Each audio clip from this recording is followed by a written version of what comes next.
Welcome to Option Trades. Today, I'm Tony the Bat Batista, and I've got not one, but two trade ideas for you today. November 15th, 2022. What's the first trade that I'm taking a look at? Well, let's see what the market's doing first. You want to? E-mini S&P's up $60.50. NASDAQ up almost 2.5%. If you don't know what 61 handles means, that's just points, as I explained to you last week. But you can take a look here on the percentage change, up 1.5%. You know that's a large move. NASDAQ on a relative basis, if you look at the four indices, YM is the Dow, /RTY is the Russell. The NASDAQ up 2.5% is the leader in the clubhouse today on a percentage basis. What I do want to touch on some of the trades that we make today, we'll be taking a look at volatility.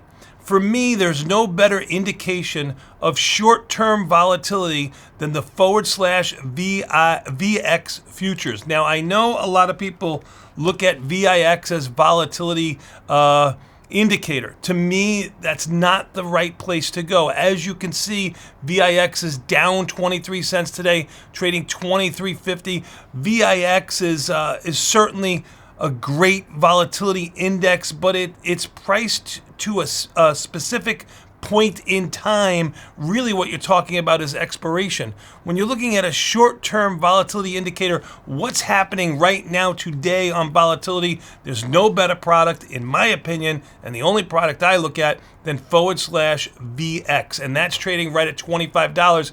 As you can see here, I have my platform set up for high, low, and percentage change. I know Tom likes to use bid ask.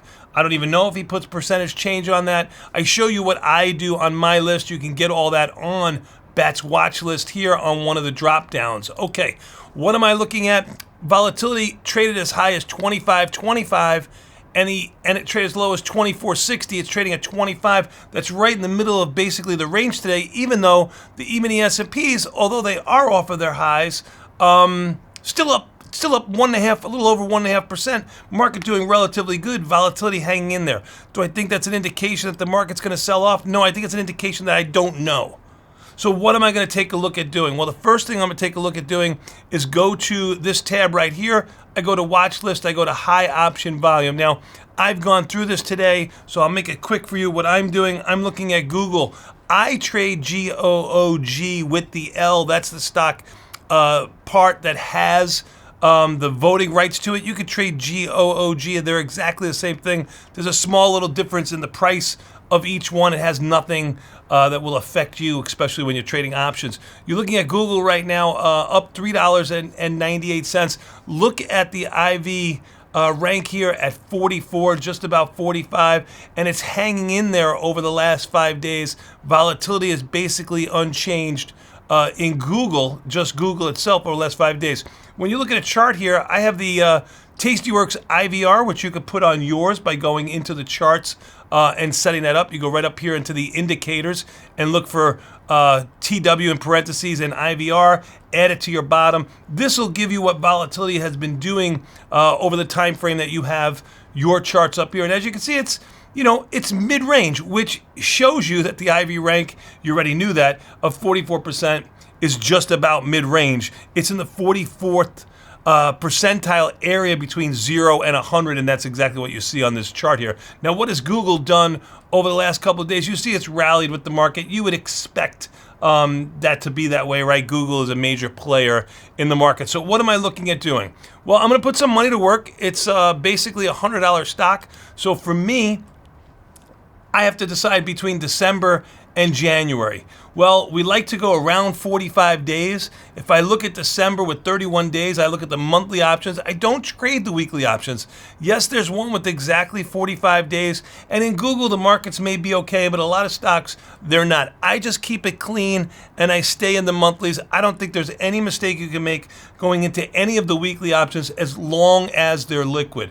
So for me, just trading the monthly options, 31 days, that's about 14 days before 45. And if I look at the January options with 66 days, you're looking at very similar amount of time here. You're looking at closer to 20 days. I'm going to default to January for this. I don't think you would be making a mistake if you went to December, although you would be looking to roll this in the next 10 days with 21 days to go. I'm going to avoid that, avoid the commissions, keep the timing, and you know what? Implied volatility is high enough that for me, going to January doesn't make much of a difference. What am I going to look to do here? Well, I like to go outside of that expected move, and you can see that amber line right here has the expected move. So what am I going to do? I'm going to go to somewhere around that 15 to 20 delta option. I'm going to go to the 87 puts, which have a delta, which is just directional bias. It equals 17 shares of Google. That's what delta means. Delta is shares. So I'm selling one of those puts that's a bullish position, and I'm going to make it delta neutral by going up to the 110 calls. Now, you do have $2.50 wide strikes and $5 wide strikes here, so you can get a little bit more. You could definitely go up to the 112.5 and make it more neutral. You can see here this is a 20. You could go all the way up to the 115s, which would give you basically a little bit of positive delta. You can lean it however you want to. I'm only giving you what I'm doing. I don't know. Market's I don't think it's got ahead of itself, but I'm playing for a small little move down. This gives you about 6 short deltas here. You can see my pop is 67%. I love being at that standard deviation or greater when I'm opening up a trade if I can. Theta is positive by $6. That's how much theta decay, how much this, by just having this on every day, how much it should go down by, or how much you're getting paid to hold this trade. $6 in theta decay. It has about 1.78 short beta weighted deltas. If you compare this to SPY, for me, I think that's a fairly delta neutral trade, and it uses just under $1,000 in buying power for the $345 that it's trading at. I got filled at $3.28. So here's an opportunity for you to do much better than I did on this trade if you like it. Again, if you want to skew it up a little bit more and give yourself a little bit more room, you certainly can. To me, I just went to the 110. It's pretty much premium neutral, meaning that the put and the call are trading at almost the same exact price. That's really kind of what I looked at. Obviously, you can see that the put is trading all the way down at the 87. That's about 12 or 13 points lower. The 110 calls are about $10 higher. So it's actually looking like there's a small amount of maybe put skew or really kind of a flat skew in here. Again, I got filled at $3.28. This is your chance to do a lot better than me. Now, I told you I had not one but 2 trades to do. I don't have, and I've got a lot of emails from you, and I look at all your comments on YouTube, so thank you so much for subscribing to the channel and also putting in your comments in there. I really appreciate it. I try to tailor all of these to your needs. Again, if you want to see these trades, you can go right here on the follow page. You'll notice that I already have this Google trade put up there. You can see that I got filled at $3.28. I have not made any comments yet on this trade, but I will after this podcast is over. If you want to factor out or filter out all the rest of these players, you can just click on Bob's IRA. That's me, and you'll have all the trades that I do. Here's the trade that I did last week, if you were listening to this podcast, where we sold this, I believe, at $5.30 on 11/10. Here it is in my comments. We're taking a full dollar. That's what I look to make, about $1 on these trades. That's what I'm looking to make on this Google trade. But you know what? You get to watch me, as you've seen, like one of my Netflix trades over here, keeps giving me problems. Netflix has been doing nothing but going straight up, even though I played with a slightly bullish bias to it. I've been rolling up the untested side. You can watch me.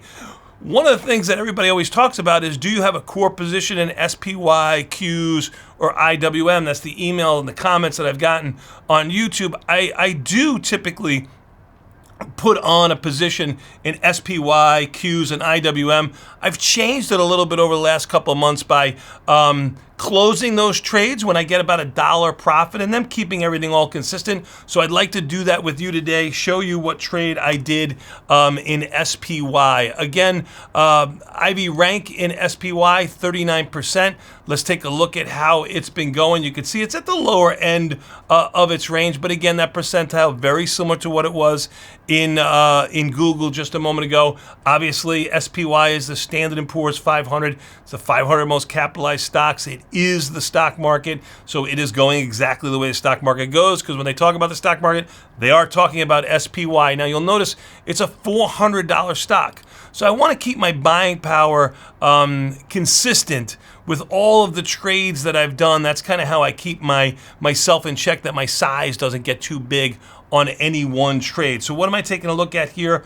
I'm going to look in SPY. Normally what I would like to do is a strangle, but I want to change it up just a little bit for you. But let's just take a look here at this. I'm going to go down to around the 368 put.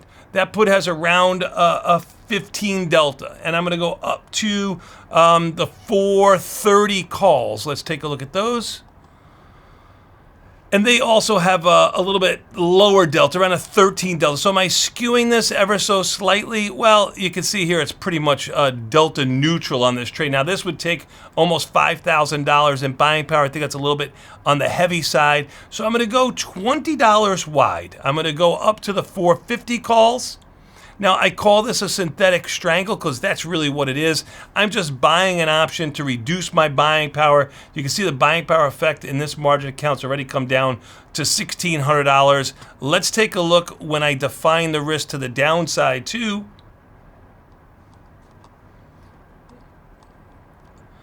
I'm going to go $20 wide to the 348. And I look at this because I'm in December with 31 days. You get $2.45. I did this for you so I can show you how much more premium. It's all symmetrical, but how much more premium you get when you go out to the next month. I'm going to go out to January on this. So I'm going to click on the expirations here and go all the way out to January with 66 days, and you'll see here I actually got filled at $5.33. Here it looks like it's trading around $5.28, not 26, 27, 28. I got filled at $5.33. So here's an opportunity where you won't be able to do as well as I did on the opening trade, but what you will be able to do is watch me adjust this synthetic strangle that I put on. Now, the pop is just under that standard deviation, around 60% probability of success. It does give you about 5 short deltas on this overall trade. It does have that same $6 in theta decay that the Google trade had on. It gives you about 5. Again, it's going to be exactly the same delta because we are beta weighting everything to SPY. The buying power effect is $1,400. Let's just call it $1,500. And again, you can find all these trades if you take a look at them right here on the follow page. You'll see SPY, and I will add my comments when I'm done with this podcast. But you know what? You'll be able to see my trades and how I use a synthetic strangle in my overall portfolio when I adjust it. Everybody always asks me when I adjust it, how I adjust it. You'll be able to walk through this. And what's my goal on that trade? Well, it's the same goal I have on the Google trade. I'm trying to make $1 for my risk. Thank you so much for your time, and please, I need you to do one more thing. Open up an account at tastyworks.com. Help us to keep the lights on here. Help us with this podcast and all the great programming that we do at tastytrade.com. Always free. Open up an account at Tastyworks. Take advantage of some of the perks that they have there for opening up an account. And now it's time for Turbo Tracy to do her thing.